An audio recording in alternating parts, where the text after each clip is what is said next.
All right, here we go. Hello and welcome to one of our mini lecture series of this fiscal year, Toledo and Paris TMA Louvre Collection Connections. My name is Jessica White. I'm the Programs and Engagement Manager here at the museum. This lecture is going to be a spirited conversation brought to you by our curator emeritus, Larry Nichols. Larry spent some time in Paris studying the art and artifacts at the Louvre and pitched this wonderful lecture series to be able to come and talk to you and take you on his journey. Now, before we get into the 60-minute trip, I would like to our land acknowledgement. That's okay. Our land acknowledgement here at TMA, the Toledo Museum of Art is located on ancestral homelands of the Erie, Kickapoo, Ottawa, and Seneca. We recognize that many Native tribes have also conducted trade on and called this region their home. We at TMA acknowledge and honor the past, present, and future lives of Indigenous peoples in the Toledo area, and we thank them for their resilience as stewards of the land on which the museum campus now resides. You can find our full land acknowledgement on our website. So I'm going to take this time to hand it over to Larry. We thank you for the spirited conversation that you're going to hear, and once again at 3:15 we'll have it all over again. So thank you all for coming in on this Sunday, and I appreciate you. Thank you.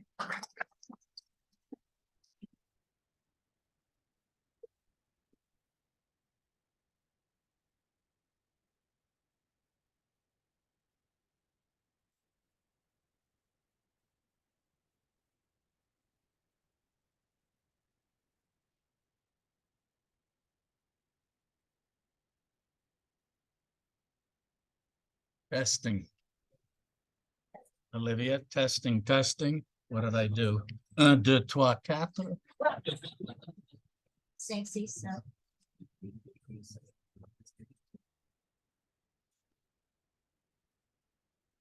What did you? I have to.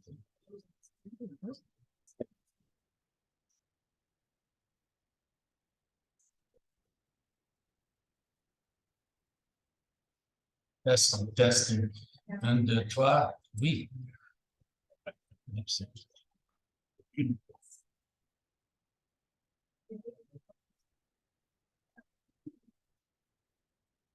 Welcome to one and all to the fabulous Toledo Museum of Art. I am grateful to each of you for venturing this way on such a pleasant autumn afternoon.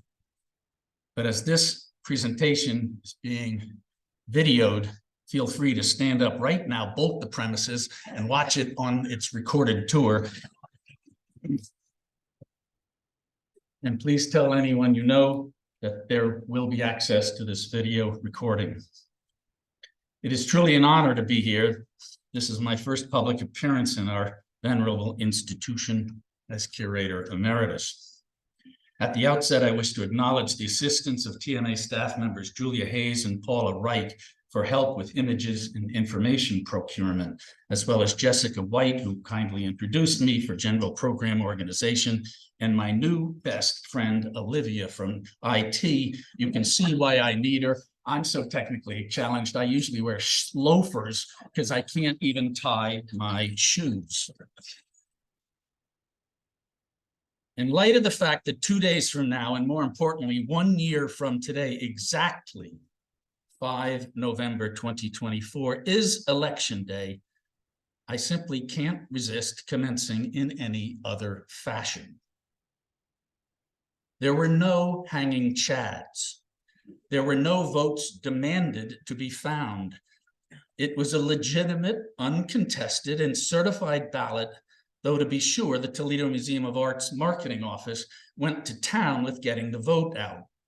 When only a few years ago, the TMA took first place in a nationwide poll in which one was asked to name your favorite art museum in America. This being for the foreseeable future democracy, one still tenuously holds on to hope, in conjunction with my predilection for honesty, candor, and a certain benign contrarian personality trait, as described by a former director here, one Roger Berkowitz.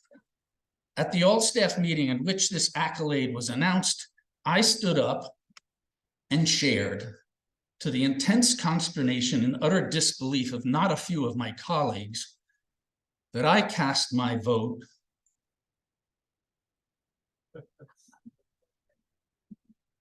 Hey, Olivia.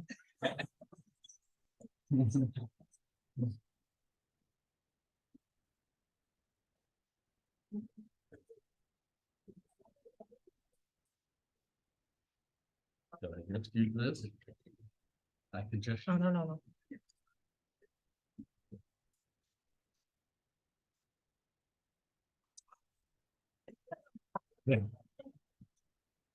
For the Metropolitan Museum of Art. 'Tis true, the Met is my favorite art museum in our country. Deal with it. For present purposes, to broaden the candidate pool of this line of inquiry, I stand before you in this public forum to unequivocally and unabashedly proclaim that my favorite museum on the entire earth is the Musée du Louvre. With that admission, I nonetheless simultaneously wish to assert that my heart rests with our revered, deservedly internationally acclaimed Toledo Museum of Art. To state the inanely obvious, the scale discrepancy of the two institutions is demonstratively incomparable. The Paris monster is so vast, I have to show you here two images to include the entirety of the institution.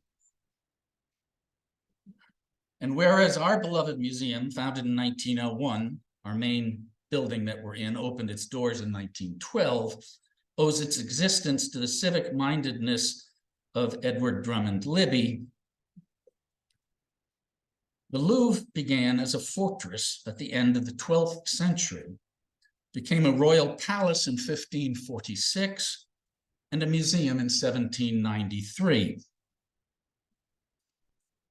One of the TMA's most blatantly evocative images of the City of Lights is Robert Delaunay's The City of Paris of about 1911, executed smack at the outset of Cubism. You see the Eiffel Tower at right, the hint of the Seine in the lower left, and the three Graces in the center. In the collection of the Musée d'Art Moderne de Paris and the Palais de Tokyo is another Delaunay exclusively of the Eiffel Tower. A painting displayed next to a window, out of which one, quite conveniently, can gaze upon the iron icon itself. It shan't surprise anyone that associations with objects in the TMA with many a Parisian location, street name, and museum are legion. In this case, not an object in the TMA, but the TMA chosen, and former UT professor Richard Putney had a decisive big hand in this happening. The TMA chosen architect Frank Gehry's University of Toledo's Center for the Visual Arts. And at right, the Fondation Louis Vuitton Gehry designed building in the Bois de Boulogne, in which I would relate at present, the TMA's Rothko painting is included in the current retrospective. I cannot tell a lie. The anecdote that follows is true, so it's not an anecdote then, is it?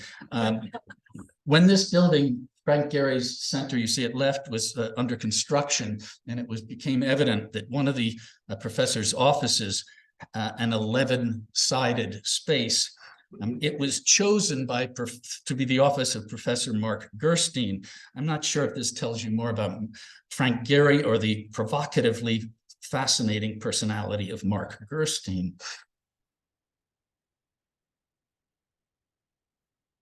Hector Guimard's metro entrance at the Place de la Bastille will get you to any of the other 301 metro stops in Paris.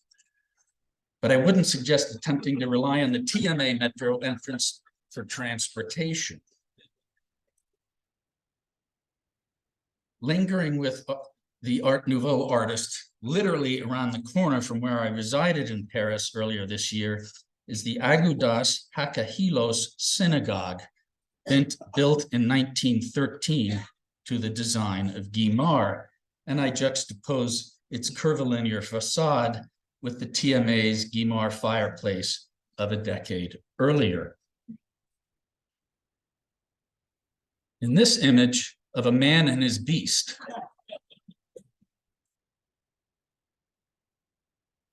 taken in the 19th arrondissement, one finds a street sign that reads Rue Botzaris. And I project here an oil sketch by Eugène Delacroix dating from 1860 to 62, a TMA 1993 acquisition that depicts the early 19th century Greek freedom fighter in a painting titled Botzaris, surprised by the Turkish camp and falls fatally wounded. At right, I couldn't resist bringing in an image of one of Delacroix's palettes. I spotted this in the Musée Carnavalet. Sticking with Delacroix for a moment, if one wanders to a certain corner in the Jardin du Luxembourg, one will encounter Aimé Jules Dallou's Delacroix monument. Seen here again at right with a certain granddaughter, Wilke, paired with the TMA's maquette for the same monument. Moving now to various Parisian museums, visit the Musée Rodin, and one is confronted by the artist's large-scale thinker, which I pair here with the TMA's cast of the artist's, in fact, original scale and tension as part of his Gates of Hell.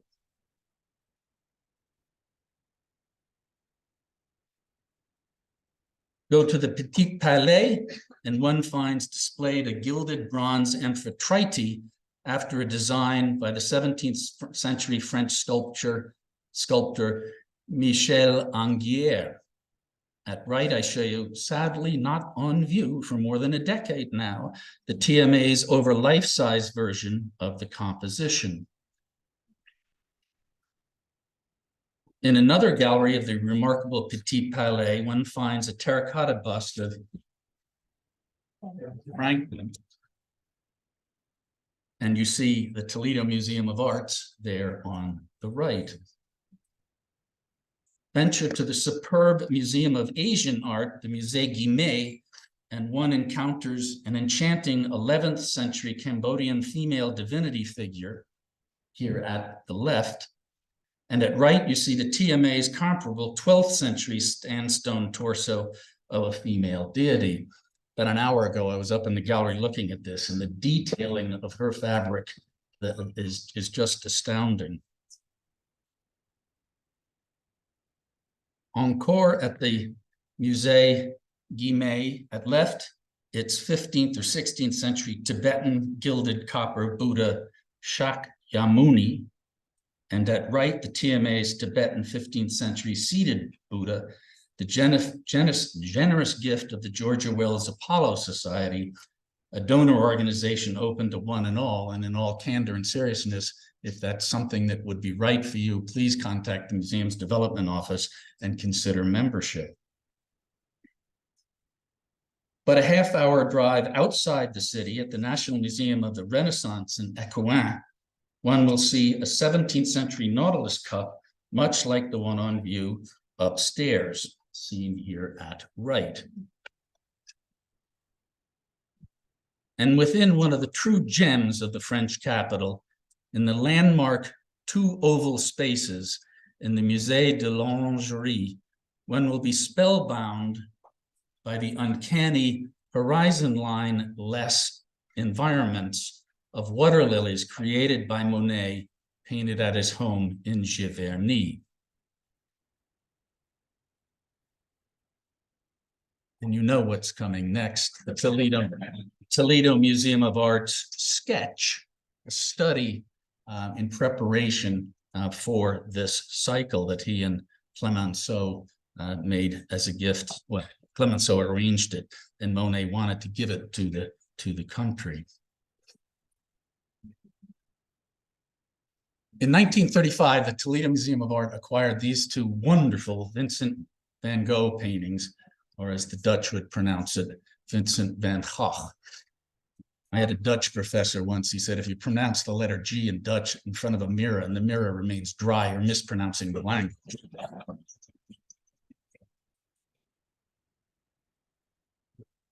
They're not here right now because they're in Paris in the Musée d'Orsay at the exhibition Van Gogh in Auvers. I show you here two installation shots of the exhibition, which I saw when it was up in the Van Gogh Museum in Amsterdam. And there you see, right on the front wall at the left, are houses at Auvers on the really very outset as anybody walked in to see the show. A friend of mine just this morning said she recently saw it in Paris, and the two works are worked on view further on into the exhibition. Well, a couple of years ago, I retired in 21. This must have been about 18, maybe late 17. I get an email saying, I just bought the house that's in your painting in your museum. You're welcome to come visit anytime you want. There's a tree growing right through the roof right now. We need to fix things up. But that's the house. And I went and visited it. That yellow hat in the center happens to be on the head of my beloved. And we too had lunch in that house with the current owners, Jean-Paul and Sophie Lozano. And there you see them at right in Gallery 35. 2 months after we visited them, they're here seeing their house in our painting. We went out there again this past spring, and they've become very good friends.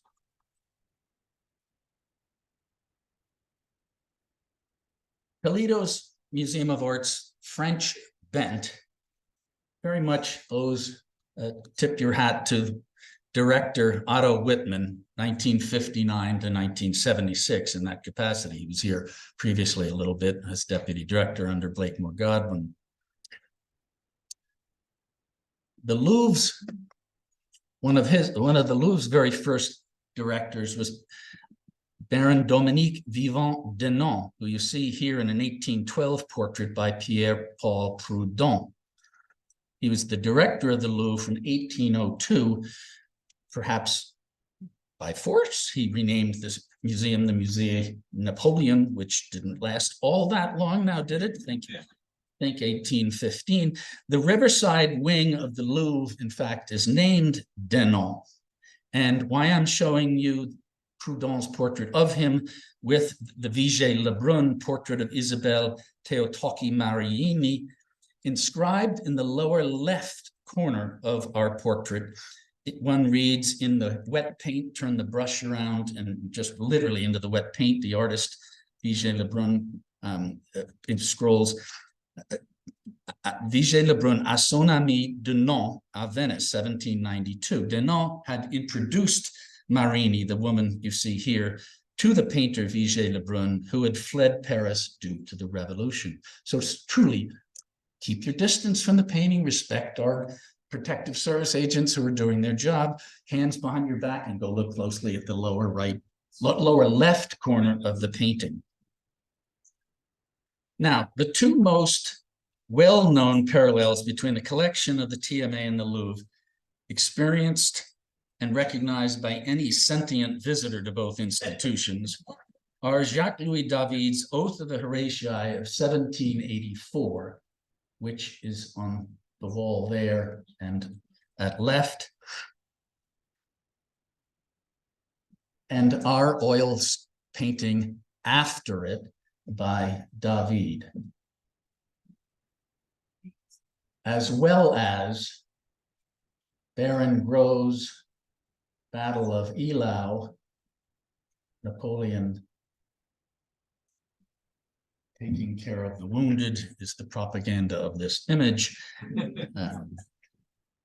And the painting at left in the Louvre was created because the Louvre painting at right, the Toledo Museum of Art sketch submitted in a competition with many competitors, won the competition, and so the large painting in the Louvre was created. Now, those are the two everybody knows obvious TMA Louvre connections. But I'd like to present presently turn our attention to the many additional, less obvious points of contact between two of my favorite museums on the globe, Where We All Are and the Louvre. Many of these juxtapositions never heretofore identified, methinks.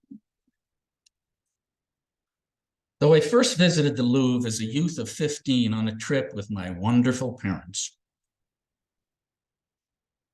though I spent a great deal of time there on weekends when in college during a term studying in Blois in the Loire Valley,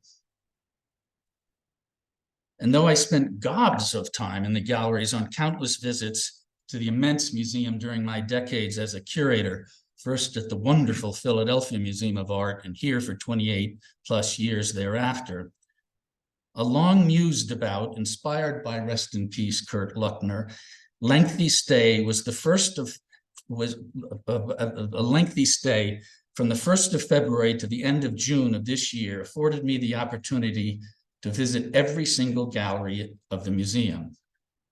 Really. And I really loved it. I must observe, however, that despite viewing absolutely every work of art on display in the Louvre, I never encountered a velvet Elvis, the likes of which I put on view in the TMA on April Fool's Day a few years back.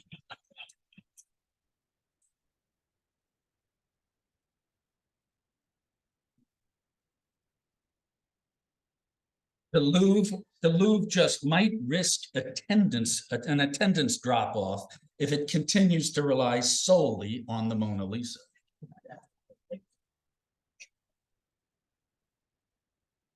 My beloved better half, Carol Ann Monica Lenz Nichols, and I resided in a small apartment in the Marais section of Paris in the 4th arrondissement on Rue Ferdinand Duval, but a few minutes walk to the Seine, and a mere 22 minutes, yes, I counted them, walk to the Louvre. There's where our apartment was. There's the Louvre. Voila our street, and voila the missus with our hound Wilson before our building's front door.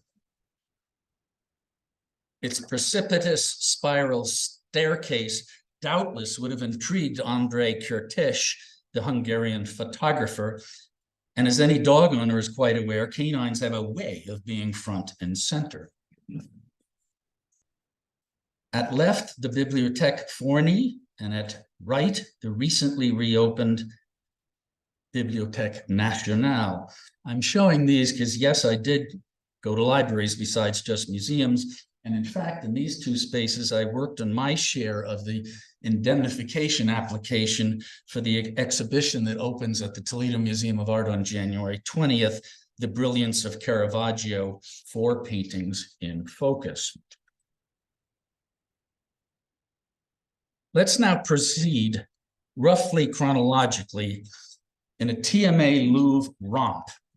And I tell you straight away that my predisposition as a paintings guy will clearly manifest itself. Put on your roller skates and hold on tightly, we're going to the races. I would note that unless I mention otherwise, the TMA object, as in this case on the screen, will be projected on the left and the Louvre's on the right. And we begin with the Western world's antiquity. You're looking at 2 Cycladic marble vases or jars from the Aegean island of Paros, both datable to the years 3200 to 2750 BC. They were found in tombs, though their exact use is unknown. They could be suspended. There's little hooks right there, etc. They could be suspended or placed on the ground. And there's referential motifs suggestive of human faces on these. Greek fish plates.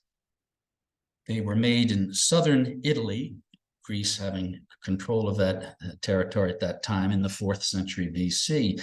These are red figure, meaning that the motifs, fish, octopus, crayfish, scallops, are in red, and there's a depression in the center for fish juices. Egyptian sarcophagus portraits, extremely veristic so-called mummy portraits. These are from the TMAs at left is the 1st century AD image, and at right, 2 of the many Louvre Egyptian sarcophagus portraits. These are from the 3rd century during the time of Roman rule. I once came down a staircase leading to this large vitrine room, as it were, that you see at left, in the center of which is that necklace.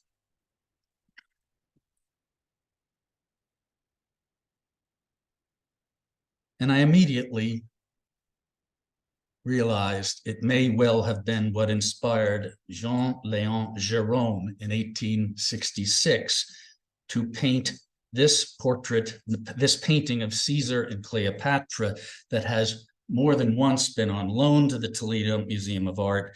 And Adam Levine and I, who brought this painting to the museum, are hoping someday it will be a gift to this museum.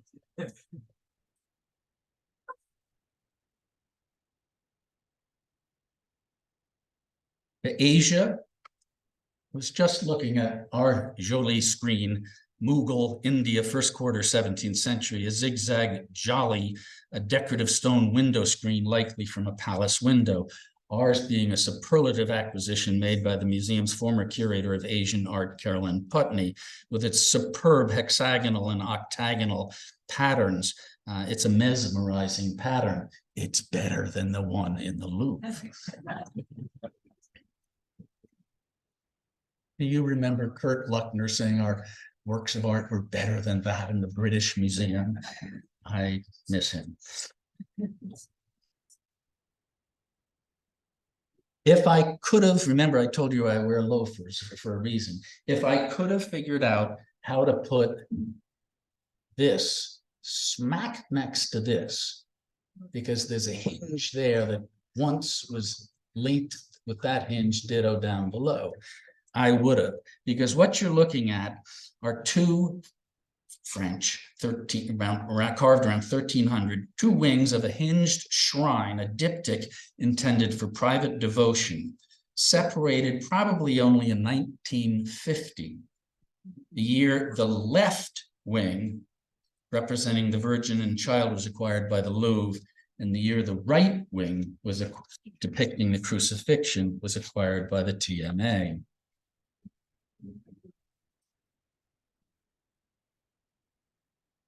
The Florentine Renaissance painter Piero di Giovanni, called Lorenzo Monaco, he was a monk, painted Toledo's Virgin enthroned, or Madonna of Humility, and you see he did so in the last decade of the 14th century, it being one of a central panel of a composite altarpiece, which included 9 other subsidiary panels. And at the right, you see the Louvre's about 1415, so some 1.5 decades later, as the label on the Louvre picture very objectively asserts, and probably accurately, there might be shop assistants in the Louvre painting. 2 German, unless they're French, St. George and the Dragon paintings. They're from the area around the Rhine, and so political control changes over time. And they date from about 1480 to 1490. St. George and the Dragon. There you see in the Toledo one, the parts of the Louvre as it looked at that time in the painter's imagination. I told you I'm a paintings guy, but I did not ignore sculpture when I served as curator here. At left, this is a German work attributed to an artist named Andreas Frosch, a work acquired in 2018. And at right, the Louvre's from about 1500, a work at right I looked at long and hard as the purchase consideration was underway. These both works are carved in the round. Ours has a great deal of its original polychrome, and both of these likely were functional objects. They were the centerpieces of dramatic liturgical performances. After being processed into a church and having ropes or chains attached, such carvings were then elevated through the nave and into the roof, thereby reenacting Christ's resurrection and ascension. I'm an art historian, not a priest. I'm just giving you facts. Symbolically alluding to this in each work, Christ stands on an intricately carved base of undercut swirling patterns representing clouds. So imagine these being hoisted up on Easter Sunday. Two paintings by the Netherlandish artist from 1564, the Toledo one at left, and 1566, the Louvre's at right, by Vuillard, market scenes or an interior of a kitchen. I'm not making a direct comparison, one composition subject to the other, same artist and certainly the same whole concept, and there might be moralizing going on in these paintings as well. To the 17th century we go, beginning in Italy, and you see here a painting that's not on view right now, but will be shortly when I bring it into the Robert Schindler brings it into the Brilliance of Caravaggio, 4 paintings in focus. You're looking at Valentin's The Fortune Teller at left, and the Louvres of the very same subject, about the same size, some 6 to 8 years later than our painting of around 1620. Of course, the Louvre painting hangs in an octagonal room with 3 other Valentins and their apertures for doorways and all. So just remember the relative scale disjunction between these 2 museums. But one, as I like to tell people, 1 for 1, we can hold our own with any museum in the world.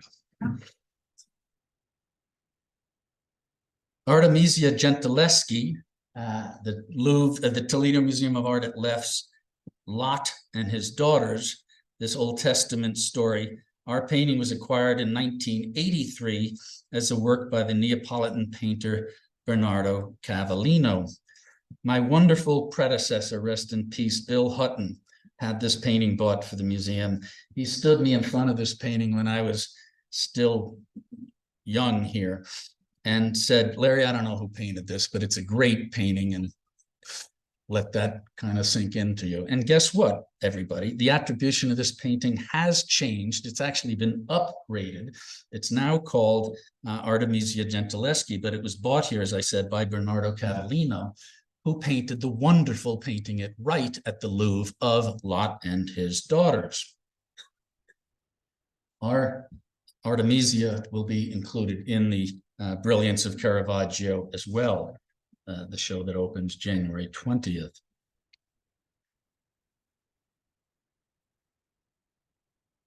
An interesting historical account involving one commission, again for Lot and His Daughters, that resulted in not 1 but 3 paintings. I'll explain. From a 17th century biography of Giovanni Francesco Barbieri called Guercino, which means the squinter, the man was cross-eyed, not a very politically correct moniker to be sure. It is known that a Genoese collector, one Girolamo Panesi, who resided in Rome, commissioned a painting of this subject from Guercino in 1651. The artist's initial composition, however, was bought out from under Panesi and given to the Duke of Modena, and today is in the museum in Dresden. This is the work you have been looking at. Guercino then began a second picture of the subject intended for Panesi, but it too was spoken for by nobility, in this instance, the Duchess of Mantua. The second canvas today is in Paris, where it has been since it entered the Louvre in 1817.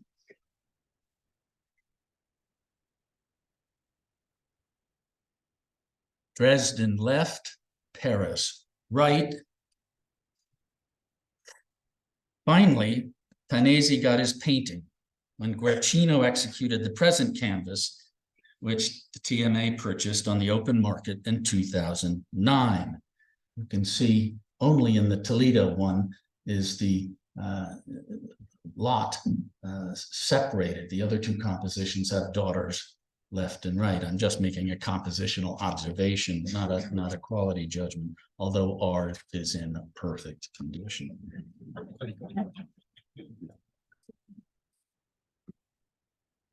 This pairing is not an example of works by the same artist. Rather, it is an endeavor of visual explanation, yea, justification, as it were. In 2017, I recommended that the museum acquire Giuseppe Recco's kitchen interior with a piglet, painted by the Neapolitan artist in about 1660. Then director Brian Kennedy grasped the art historical importance of the canvas I was proposing, as well as my infatuation with it, as did, by the way, Joe Felix, the museum's spectacular cook, who I had a hello with on the way in today.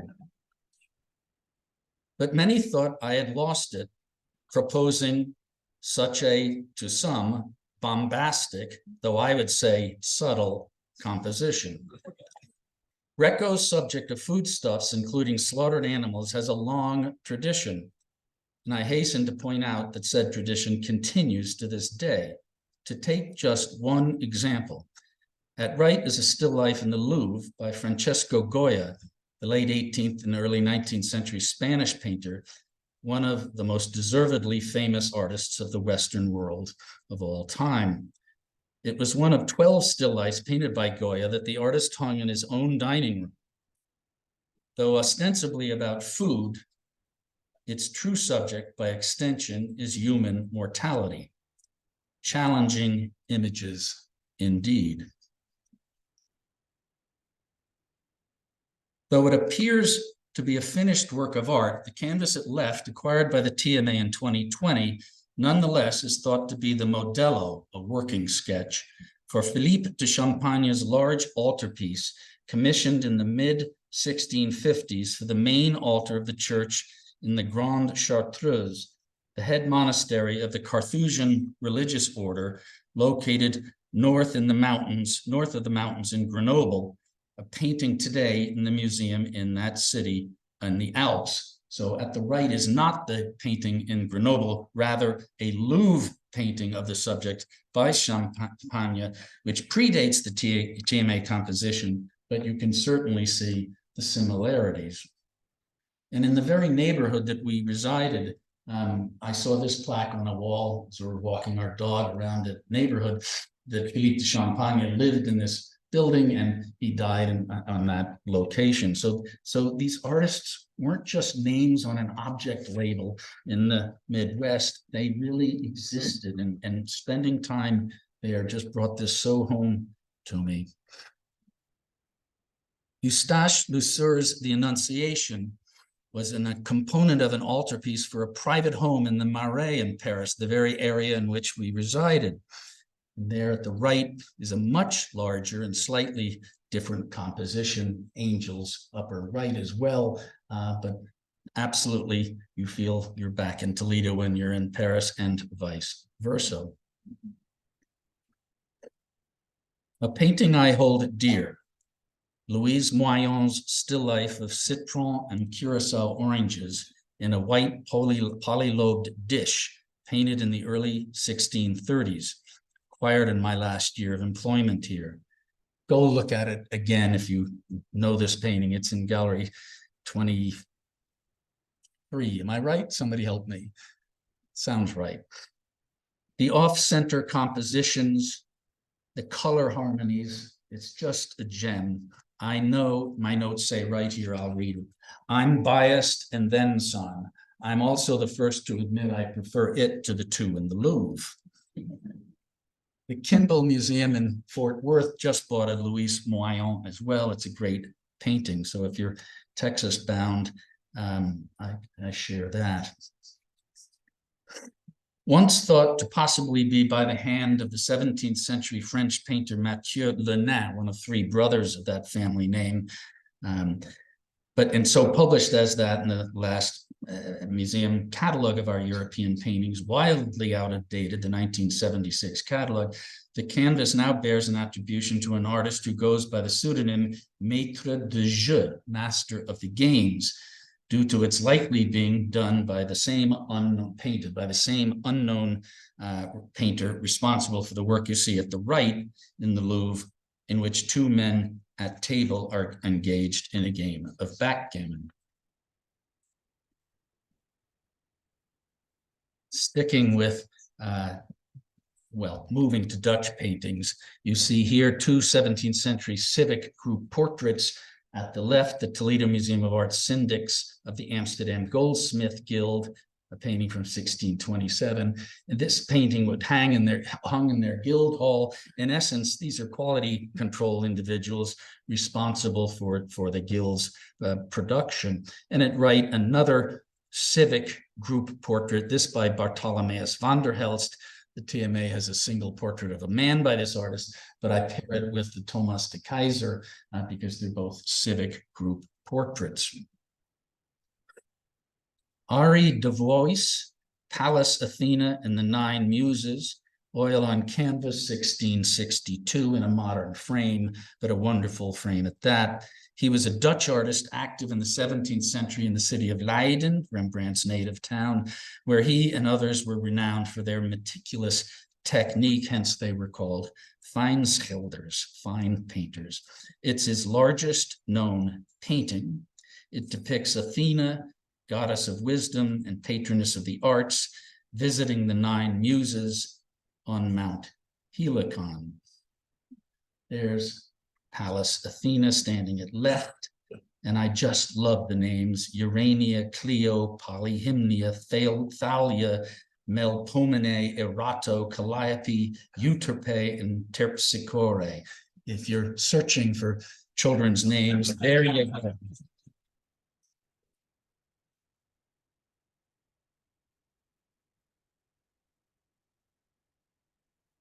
In the Louvre, and on a wall of a gallery of fine schilders, mostly by Gerard Douw, one sees a self-portrait by Ari de Vos, the painter of Pallas Athena and the Nine Muses, here on our wall. And there you see him holding his palette, his brushes, and his mahl stick.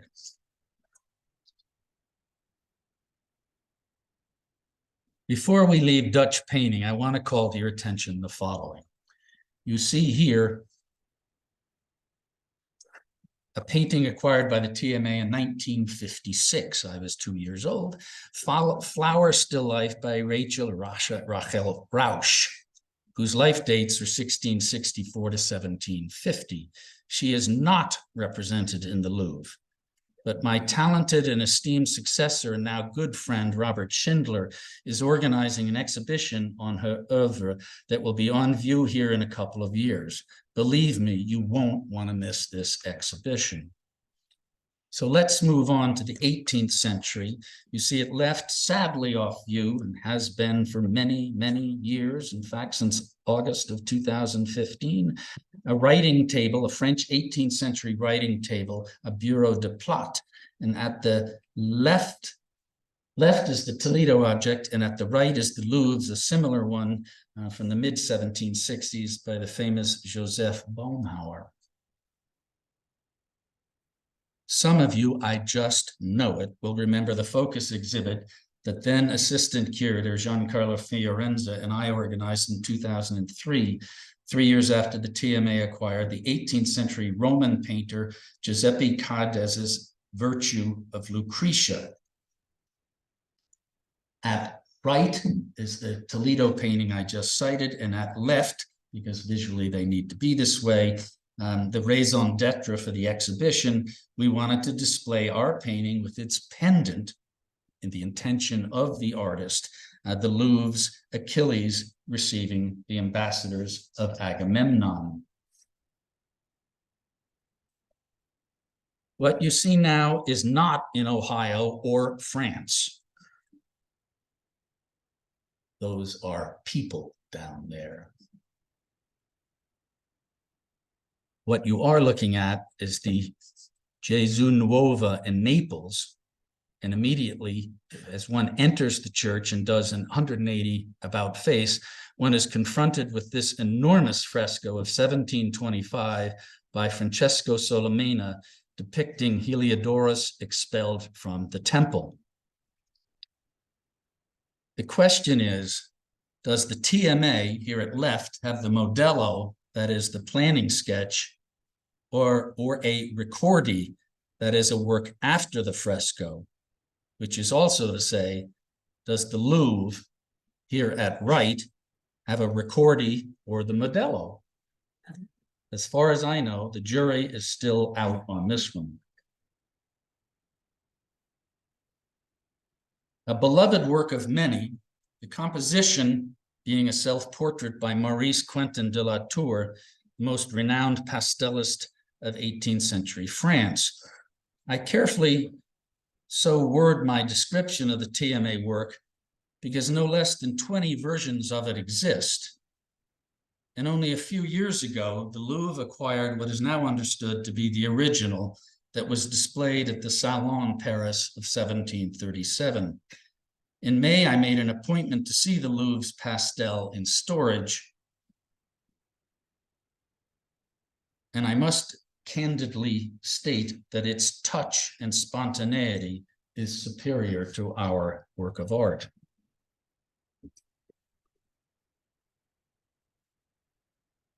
Chardin, quite possibly my favorite painter. As a National Endowment for the Arts intern at the Museum of Fine Arts, Boston in 1979-80, I arrived in September just as a retrospective of Chardin was being installed. The exhibit was in Paris as well. It was also in Cleveland. Maybe some of you saw it in any of those three locations. But I fell in love with this artist over the 12 weeks of wandering through the galleries daily. The Louvre's collection includes, I think it is 33 paintings by him. You see 4 walls. The only exception, and all I'm showing you is that painting's not Chardin, but everyone else is. And they don't add up to 33 or so, so obviously there are more.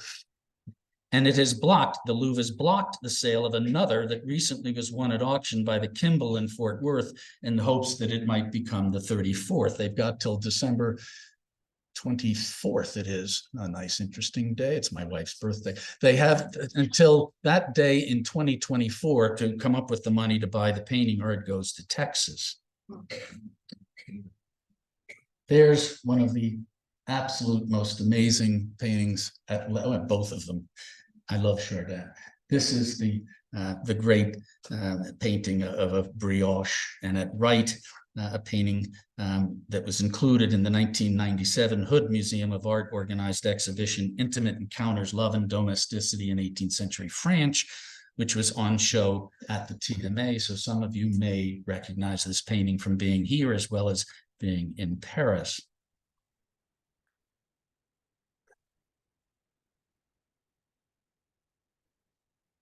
Philip Conisby, rest in peace, curator of French paintings at the National Gallery of Art, Washington, called these 2 Chardins to my attention. And I said, Philip, why are you telling Toledo about these things? Why don't you want them for Washington? He said, there's 5 or is it 7 already in the collection. It's not going to happen. Go for them. I know you've been looking for this artist. And so in Paris, it was a Parisian dealer who was brokering them. I went from the dealer to the Louvre to the dealer to the Louvre. I did this about 4 times in the course of 3 hours, just to judge my eye against the quality of the 2 paintings here. And I'll forever remember showing our museum's 2 gems by Chardin to Susan Palmer, then TMA head of the laudable and indispensable TMA docents, and now a trustee, when the pristinely preserved paintings first arrived and were installed in one of our galleries during our purchase consideration process. 19th century. When I first saw Boy Giving Oats to an Unhitched Horse by the great French romantic painter Théodore Gericault at an art fair in 2018, I inquired of a long-standing colleague and friend who specialized in French painting what he thought of the picture. His snap response was, and I quote, "The raft of the Medusa is not available." His reference being to this enormous landmark icon that has always been in the Louvre. implication. It's a wonderful picture. It's Gericault. A year later, this small but completely redolent of all that Gericault is, was awarded a TMA accession number. The second generous gift of the George Wells Apollo Society that I showed today, bestowed in 1995, the interior of David's studio, was painted in the second decade of the 19th century by the short-lived Léon Mathieu Cochereau. The prime version, which you see at right, is in the Louvre, but I objectively can report that its condition is nowhere near that of the TMA canvas. Postscript, a third version is in the Los Angeles County Museum of Art. And now to a thoroughly captivating painting that was sought after by many, but the TMA landed it. Antoine Berjon's still life with grapes, chestnuts, melons, and a marble cube, datable 1800 to 1810. Due to the munificence of Dr. James and Nancy Raven, the museum was in a position to add this subtle and utterly rewarding composition to its collection in 2015. The Louvre's bouquet of lilies and roses in a basket on a chiffoniere may be a more ambitious work of art with respect to scale and compositional complexity, but the TMA's painting nonetheless has every bit of mystery and enchantment.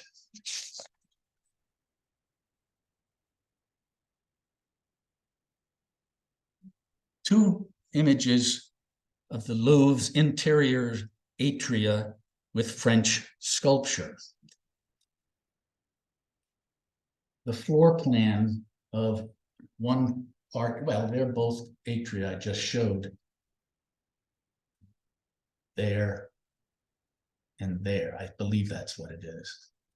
In that stairwell right there, in the midst of spending 2 long days in these spaces, to my astonishment, I saw James Pradier's bust portrait of Louis Philippe, King of the French, from the 1830s. I say astonishment because the TMA in 1994, in my recommendation, acquired the version at right by Pradier of his bust of Louis Philippe.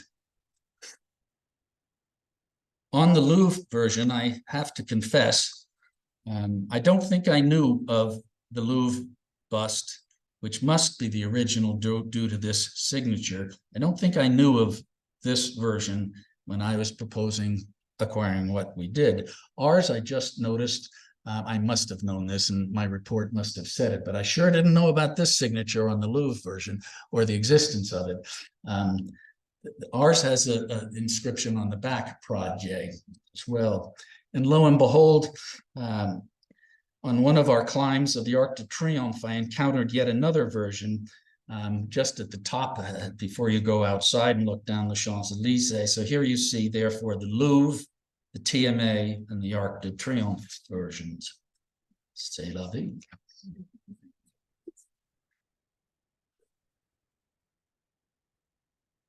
As she who I know biblically always reminds me,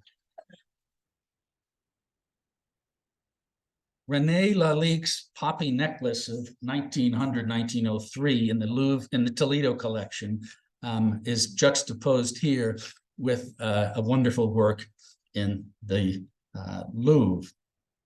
But lastly, to the 20th century.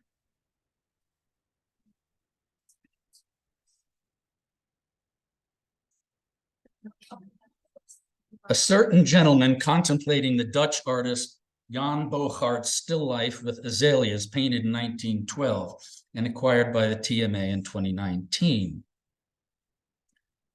From the very moment that I spotted this painting at the European Fine Arts Fair in Maastricht, the Netherlands, I knew exactly what Bogaerts had included as a small detail, a reflection in the upper left corner in the mirror. So here is a mirror on this wall, wonderful wallpaper. And in that mirror is among other things reflected, this upright oval, which you see blown up at right.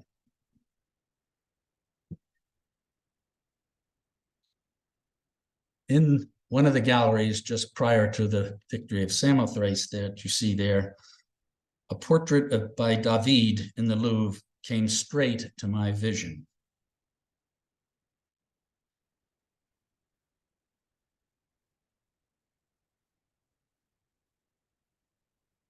Please meet Emily Cereziat and her husband Pierre, David's brother-in-law.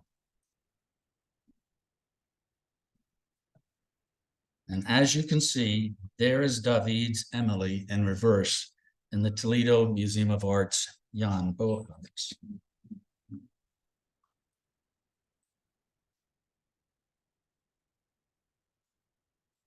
Lastly, in a TMA painting purchased in 1999, Edouard Vuillard's La Salle Clarac of 1922, we, the viewers, go inside the Louvre. One of a series of 4 paintings representing interior scenes of the Louvre, the picture, now in Toledo, was painted on commission for a private home in Switzerland. Our canvas depicts an ornate gallery, a favorite of Vuillard's, decorated in 1826 with paintings, colored marble, and gilded paneling in use to this day in a space that has remained essentially unchanged. Now, I want you to pay attention closely because it's about understanding reflection and where you are. I'm showing you 2 ground plans. Enter pyramid, go downstairs, somehow wander that way. And I'm also showing you a ground plan of one section of the Louvre in the Sully wing here, right here. Where I'm pointing is this. And the room of our painting is that space. And the artist is, I'm trying to hold this as steady as I can. The artist is this way, looking to left to right, okay? And so then from floor plan to reality images, we're back here. And the room is right there. That's the room. And that's the vantage point. And next time, you're going to disappoint me if you don't go upstairs and look at this painting. It's in Gallery 35, right upstairs. Look at this reflection. And that's the reflection in the room, looking at the reflection from the display case's glass out the window behind the artist, as it were. Got it? It's just amazing. They're in that room, figures on display similar to the one in the Toledo painting right there. A Tanagra figurine. I was just looking at the one upstairs in the classic court. By viewing the scene from a low vantage point, the artist makes us identify ourselves with the 4, 1, 2, 3, 4. The 4 spectators he has painted looking at and thinking about art. While very much a picture that captures contemporary Parisian life, it is simultaneously an image about the very concept of the protagonists in action, that is, the act of looking at art. Moreover, the picture reminds us of the function of museums to preserve and present to their visitors, for their employment and education, humankind's artistic heritage. I urge you to amble about the galleries upstairs and engage in the act of looking at art. Muse about the connections I have just outlined between the collections of the TMA and the Musée du Louvre, and enjoy. And finally, I conclude my presentation with this rather fancy chair I spotted in the Louvre. I guess some would call it the throne of a certain 19th century French emperor. I still think the N stands for Nichols. I should have sat in it, but I didn't yet. Thanks for your attention.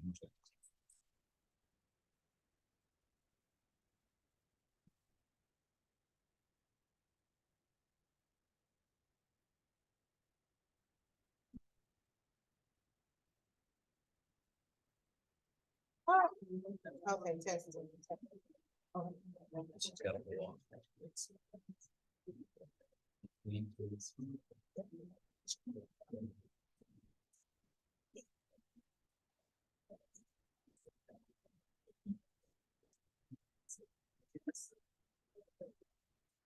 Okay, all right, thank you all. I thank you again. Let's give one big round of applause for Mr. Gericault. Our TMA from Narrative. I hope you enjoyed your journey as we went from the Louvre to TMA.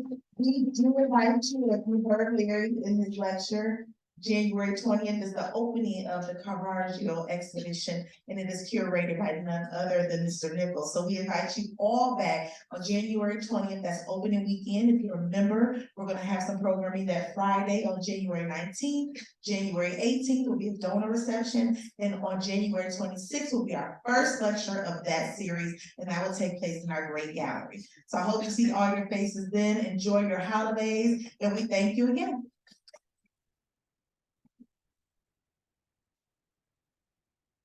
Let's see how many stay. And we're gonna see, because I think a lot of them stayed on the sideline. It's your call. Okay, yes. It's your call. I'll Yeah. be right